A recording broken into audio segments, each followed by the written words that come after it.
Hello guys, welcome to my YouTube channel, Exceptional Dialogue. I am Vishnu Chaudhary, AIR 40 in Engineering Service Exam 2019. In this playlist, I am uploading videos about job profile of the various organizations and departments. So in the same reference, today I have with me Abhishek Kumar Gupta. अभिषेक ने आंध्र प्रदेश के water resource department में 3 years के लिए job किया है। इससे पहले video में अभिषेक ने Andhra Pradesh state engineering service exam का कंप्लीट डिटेल हमको बताया, प्रीलिम्स मेंस की स्ट्रेटजी बताई, कट ऑफ की जानकारी दी। अगर आपने वो वीडियो नहीं देखा है तो आप वो वीडियो जरूर देखिए। सो इन द सेम रेफरेंस आज हम अभिषेक से पूछेंगे कि आफ्टर योर सिलेक्शन क्या होता है, training, future promotions, salary, roles and responsibility. So इसके बारे में हम कंप्लीट डिटेल में आपसे बात करेंगे। Abhishek, welcome to my YouTube channel. Thank you Vishnu for inviting me here. So Abhishek, आप क्विकली ये बताइए कि आपका जब सिलेक्शन हो जाता है उसके बाद आगे क्या होता है इसमें? सिलेक्शन होने के बाद बेस्ड ऑन मार्क्स और जो प्रेफरेंस हमने भरी है उसके बेस्ड ऑन वो हमको डिपार्टमेंट अलॉटमेंट हो जाता है। डिपार्टमेंट अलॉटमेंट होने के बाद इंडिविजुअली डिपार्टमेंट से अपॉइंटमेंट लेटर आता है और एक मेडिकल फॉर्मेट होती है जो कि किसी भी मेडिकल कॉलेज में जाके हम मेडिकल बनवा के वहाँ पे सबमिट करना होता है डिपार्टमेंट में। उसके बाद फिर हमारी ट्रेनिंग स्टार्ट हो जाती है।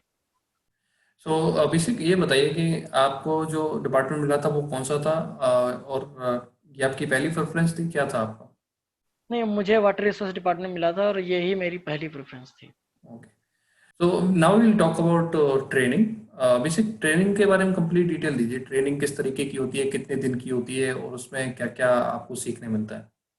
ट्रेनिंग डिफरेंट डिपार्टमेंट की डिफरेंट टाइप से ट्रेनिंग होती है। जैसे मैंने वाटर रिसोर्स डिपार्टमेंट ज्वाइन किया था तो वहाँ पे 2 महीने की ट्रेनिंग थी जिसमें कुछ दिनों का क्लासरूम क्लासेस थी और मतलब क्लासरूम वो था। उसके बाद फील्ड ट्रेनिंग थी और मैं मोस्ट ऑफ द पार्ट जो ट्रेनिंग था वो तेलुगु में कवर किया था तो इसलिए इट वाज वेरी डिफिकल्ट कि उसको समझना बहुत डिफिकल्ट हो रहा था। और तो यही था कि दोस्त जो भी वहाँ पे और लड़के सेलेक्ट हुए थे तो उनसे पता करके पूछ पूछ के काम चल जाता था। 2 महीने की ट्रेनिंग थी। ओके, तो ट्रेनिंग में आपकी फील्ड विजिट भी हुई थी कहीं पे? हाँ फील्ड ट्रेनिंग थी और क्लासरूम ट्रेनिंग थी। तो ये वीकली कितने दिन की होती है टोटल? ये 2 महीने की टोटल ट्रेनिंग थी तो ऑलमोस्ट 1 महीने मतलब स्टार्टिंग के 15 दिन क्लासरूम ट्रेनिंग थी, उसके बाद फिर 15 दिन फील्ड ट्रेनिंग, उसके बाद फिर क्लासरूम ट्रेनिंग और फिर फील्ड ट्रेनिंग होती थी। अच्छा, इसमें आपका सैटरडे ऑफ रहता है या फिर पूरे सातों दिन होती है? नहीं, सिर्फ संडे ऑफ रहता था, बाकी 6 दिन ट्रेनिंग होती ट्रेनिंग, थी। तो ये अभिषेक, ये कुछ रिग्रेस टाइप की ट्रेनिंग है या फिर इसमें चिल होता है, आप बस सीखना है, समझना है? नहीं, ऐसा कुछ रिग्रेस नहीं था, रिलैक्स था, ऐसा कुछ वो हम्म। नहीं था। तो अभिषेक, आपकी जब ट्रेनिंग कंप्लीट होती है या फिर ड्यूरिंग ट्रेनिंग इसमें कोई एग्जाम्स होते हैं क्या? हाँ, ट्रेनिंग जब लास्ट डे मतलब ट्रेनिंग एंड होने वाली होती है तो उसके 2-3 दिन पहले मतलब एंड होने से पहले एक एग्ज़ाम करवाते हैं। वो नॉर्मल सा एग्ज़ाम होता है जो कि सब क्वालिफाई कर ही जाते हैं। ओके, तो इसके बाद आपकी पोस्टिंग होती है, करेक्ट? हाँ। तो पोस्टिंग के लिए आपसे कुछ प्रेफरेंस मांगी जाती है या वो खुद ही अलॉट करते हैं आपको? वो खुद ही अलॉट करते हैं, कोई प्रेफरेंस नहीं होती। प्रेफरेंस की बात यह है कि आंध्र प्रदेश को टोटल 4 जोन में, शायद 4 जोन में बांटा हुआ है। तो हम लोग एग्ज़ाम जब फॉर्म भरते हैं उसी में जोन भरवा लेते हैं कि आप किस जोन में प्रीफर करेंगे। तो बाहर वाला तो किसी भी जोन में जाए तो कुछ फर्क पड़ता नहीं है। हाँ। लोकल के लोग हैं, अपने जिस एरिया में रहते हैं वो उनका जिस जोन में जाता है उसको पहले भर देते हैं। तो डिपार्टमेंट में भी जब final posting, place of posting जो देते हैं वो उसी जोन में ही देते हैं। ओके, तो ये एक जोनल लोकेशन के बारे में। Abhishek, now we will talk about the responsibility roles of AW. आपने जब वहाँ ज्वाइन किया उसके बाद आपकी क्या जॉब प्रोफाइल थी एग्जैक्टली वाटर रिसोर्स डिपार्टमेंट में, उसके बारे में आप थोड़ा डिटेल में बताइए। रोल्स एंड रिस्पॉन्सिबिलिटी इसमें मैक्सिमम जो एज ए डबल काम रहता है वो फील्ड का ही वर्क होता है। जैसे इंस्पेक्शन के लिए जाना और जो वर्क एग्जीक्यूशन होता है उसको देखना, और कभी कभी ऑफिस का भी काम होता है, जैसे डिज़ाइंस जो होती हैं उसको चेक करना या एस्टिमेट्स हैं उसको वेरीफाई करना। तो बेसिकली यही काम होता है एज AEE। तो अभिषेक, ये जो AEE की जॉब प्रोफाइल है WRD में, वो कोर जॉब है या किस तरीके की जॉब है एग्जैक्टली? ये डिपेंड करता है कि किस प्रोजेक्ट में और कहाँ पे पोस्टिंग मिली है। और एज ए जनरल अगर मैं बात करूँ तो मैक्सिमम ये कोर जॉब ही है इसमें, क्योंकि डिज़ाइन ड्राइंग और खुद ही करना पड़ता है। तो मैं तो इन जनरल यही बोलूँगा कि ये प्योरली प्योरली टेक्निकल जॉब है। ओके। तो अभिषेक, जैसा आपने अभी बताया था कि आपको ऑन फील्ड भी जाना होता है, ऑफ फील्ड भी पेपर वर्क भी आपको करना है, तो जब आप फील्ड पे जा रहे हैं तो आपके लिए कोई व्हीकल का अरेंजमेंट होता है यहाँ पे? व्हीकल ट्रेवलिंग अलाउंस मिलता है अगर कोई अपनी बाइक या अपनी गाड़ी से जाता है। नहीं तो सीनियर की गाड़ी रहती है। स्टार्टिंग में तो कोई गाड़ी वाड़ी मिलती नहीं है, वो 8-10 साल बाद गाड़ी वाड़ी मिल जाती है जब एक प्रमोशन हो जाता है।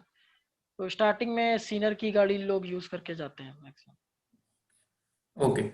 तो अभिषेक, अब हम बात करेंगे आपकी सैलरी के बारे में। तो आपका AEE जैसे आप ज्वाइन करते हैं तो ट्रेनिंग से आप बताइए कि ट्रेनिंग में सैलरी कितनी होती है, और बाद में जब आपकी पोस्टिंग हो जाती है फिर सैलरी का पूरा ब्रेकअप बताइए आप।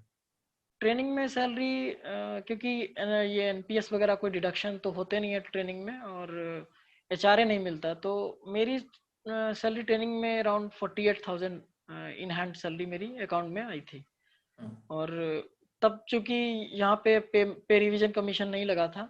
अभी तो सैलरी काफ़ी बढ़ा दी है जब से पे रिवीजन कमीशन लग गया है। और ज्वाइनिंग के बाद इन हैंड सैलरी मुझे 58,000 के अप्रॉक्स आती थी।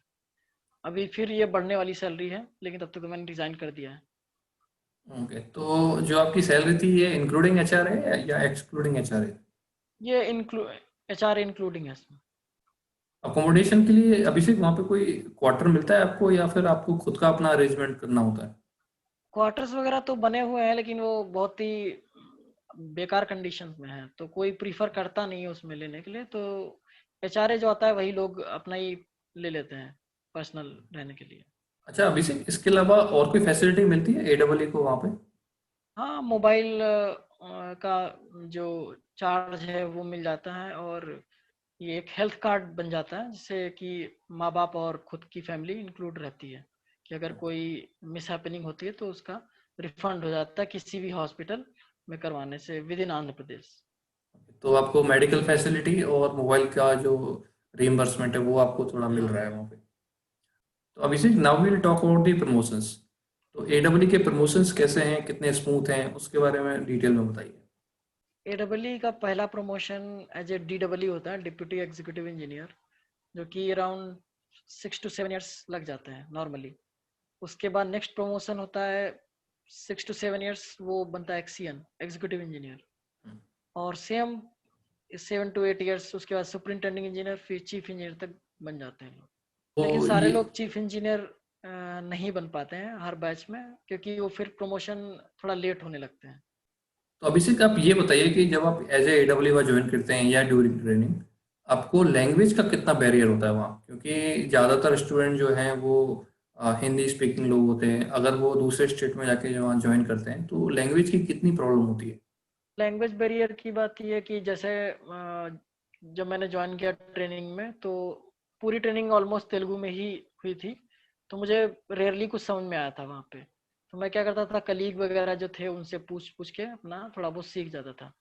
उसके बाद ज्वाइनिंग हो गई तो बहुत ज़्यादा दिक्कत हुई थी तेलुगु, क्योंकि समझ में नहीं आ रही थी।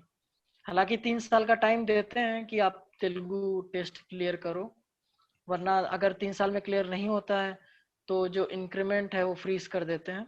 और जब क्लियर हो जाता है तेलुगु टेस्ट तो वो फिर से रिज्यूम कर देते हैं।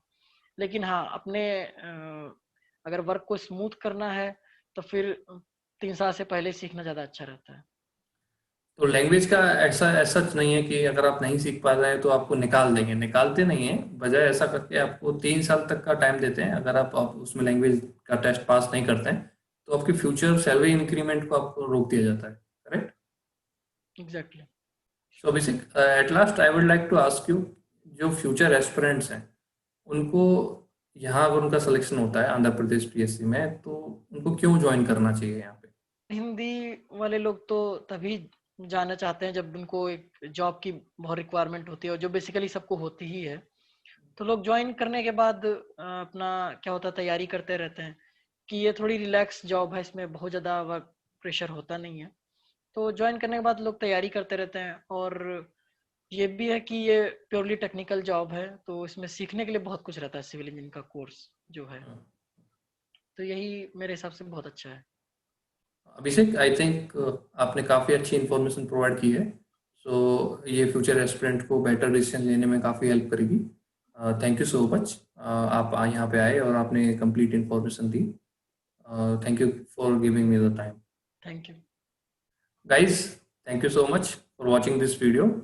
आई होप आपको जो जॉब प्रोफाइल के बारे में जो भी इंफॉर्मेशन चाहिए थी वो आपको मिल चुकी होगी। अगर आपको फिर और कोई क्वेरी है तो आप कमेंट सेक्शन में डालिए, मैं आपको अभिषेक से पूछ के वो क्लियर कर दूंगा। Thank you so much for watching this video. Please subscribe to my channel